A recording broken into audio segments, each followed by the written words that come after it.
Get back to that breaking news now on the far west side. A lengthy overnight standoff ends without an arrest but leads to an unexpected turn of events. Audrey Castrano is live right now near the home on Bisley Pass. And Audrey, why didn't deputies make an arrest?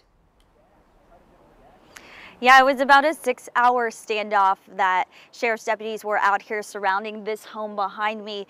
But after about 4:30, they got to 4:30, they decided to make entry, and that man was not inside. They say that's because he took off under the cloak of darkness this morning. More than likely because they discovered this man has a warrant out for his arrest. It was around 10:30 last night that sheriff's deputies were called out to this home in the 3700 block of Bisley Pass. Deputies say the couple inside had some sort of argument and the man locked the woman outside. Her yelling is what sheriff's deputies tell us more than likely prompted possibly a neighbor to call 911. When deputies arrived, they tried to make contact but had no luck.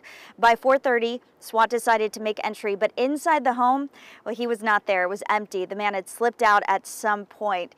Now, from what we've learned, the man involved does have a murder warrant out for his arrest, possibly connected to some sort of road rage incident, but that investigation is being led by San Antonio Police Department. So now sheriff's deputies and police department are searching for the man who was able to slip out from this home after that lengthy standoff this morning. So for now, reporting from the far west side, Audrey Castrano, back to you.